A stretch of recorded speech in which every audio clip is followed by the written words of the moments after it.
Isang emosyonal ngunit makapangyarihang kwento ng pagmamahal sa pamilya ang ibinahagi ni Carol Banawa nang ilantad niya ang laban ng kanyang ina kontra cancer. Sa kanyang mga social media posts, ipinakita niya ang sakit, pagmamahal at pasasalamat bilang anak sa gitna ng mahirap na pagsubok ng kanilang pamilya. The Philippine Showbiz List presents Kalagayan ng ina ni Carol Banawa na may cancer. The Silent Battle Against Cancer. Habang lumalaki si Carol sa industriya ng musika, malaki din ang naging papel ng kanyang mga magulang sa kanyang tagumpay. Sa likod ng kanyang mga hit songs tulad ng Iingatan Ka at Bakit Di Tutuhanin ay ang suporta ng isang inang walang sawang nag-alaga at gumabay sa kanya. Ngunit sa paglipas ng panahon, isang mabigat na pagsubok ang dumating sa kanilang pamilya nang magkasakit ng cancer si Mommy Celine.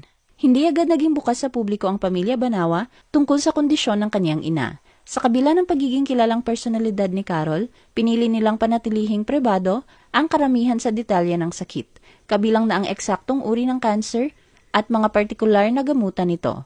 Gayunpaman, unti-unting nasilayan ng publiko ang bigat ng kanilang pinagdaraanan sa pamamagitan ng mga emosyonal na mensahe ni Carol sa social media.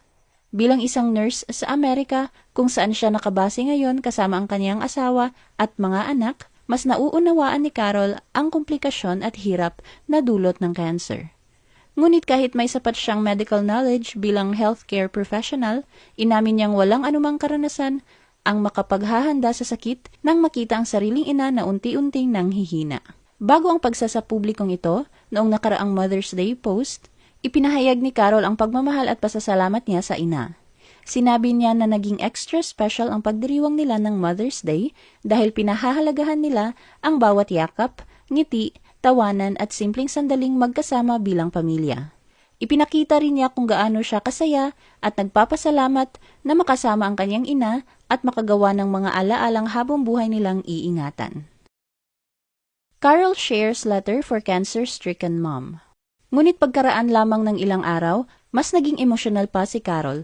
Isang madamdaming open letter ang ibinahagi niya para sa kanyang inang patuloy na lumalaban sa sakit na cancer.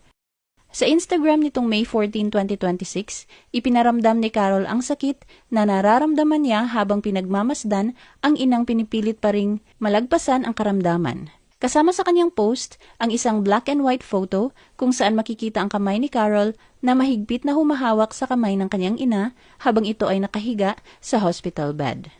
Sa kanyang mensahe, sinabi ni Carol na hindi niya inakala na darating ang araw na makikita niya ang kanyang ina sa ganitong kalagayan. Gayong dati itong masigla, kikay, laging maayos sa pananamit, make-up at pabango, at palaging may dalang grace and warmth. Ibinahagi rin niya kung gaano kasakit para sa kanila ang makita ang unti-unting paghina ng kanyang ina habang nilalabanan ng cancer ang katawan nito. Aminado si Carol na napakahirap tanggapin ang ganitong sitwasyon at labis ang emosyon na dulot nito sa kanilang pamilya. Gayunpaman, sinabi rin niya na sa kabila ng sakit, may bahagi ng kanilang damdamin na naniniwalang malapit na ring matapos ang paghihirap ng kanyang ina at makakamit na nito ang kapahingahan.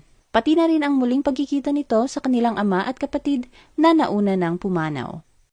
Ipinahayag din ni Carol ang matinding pagmamahal ng kanilang pamilya at ang takot at lungkot na hinaharap na maaaring wala na ang kanilang ina. Ngunit binigyang diin niya na kailangan nilang magpatuloy sa buhay at maging matatag dahil may mga responsibilidad silang dapat gampanan para sa kanilang mga sariling pamilya, tulad ng ginawa ng kanilang ina para sa kanila noon. Ayon pa sa kanya, ang lahat ng kanilang pagkatao, lakas at kakayahang magpatuloy ay nag-ugat sa pagmamahal at pagpapalaki ng kanilang ina. Si Mommy Celine ang naging sentro ng kanilang tahanan at lahat ng mabubuting katangian nila ay may bahagi ng kanyang sakripisyo, kabutihan at walang kondisyong pagmamahal.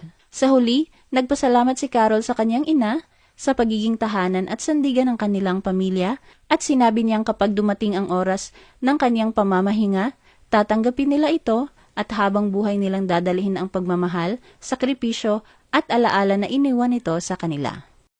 Matapos maibahagi ni Carol ang kanyang mga emosyonal na mensahe, bumaha ng suporta at panalangin mula sa kanyang mga fans, kaibigan at kapwa celebrities. Kabilang narito sina Carmina Villaruel, Nikki Valdez, Candy Pangilinan, Charo Santos at Kyla. Nagpaabot din ng mensahe sina Marisa Sanchez, Jaja Padilla, Lindsay Custodio, Rica Peralejo at Shireen Rehis. Marami ang humanga sa katatagan ni Carol bilang anak, ina at healthcare professional. Ang ilan naman ay nagbahagi rin ng sarili nilang karanasan sa pag-aalaga ng magulang o mahal sa buhay na may cancer. Habang patuloy na lumalaban si Mami Celine, patuloy ring nananalangin ng publiko para sa kanyang kapayapaan, lakas at kagalingan. At sa bawat emosyonal na salitang ibinahagi ni Carol, mas lalong naaalala ng marami kung gaano kahalaga ang pagmamahal sa pamilya, lalo na sa mga panahong pinakamahirap ang laban. Ano ang masasabi mo sa video na ito? Mag-like o mag-react at huwag mahiyang mag-comment. For our YouTube viewers, huwag kalimutan mag-subscribe at i-hit ang notification button. At para sa aming Facebook viewers, mag-like at follow sa aming Facebook page para updated ka sa mga showbiz chika. Thanks for watching!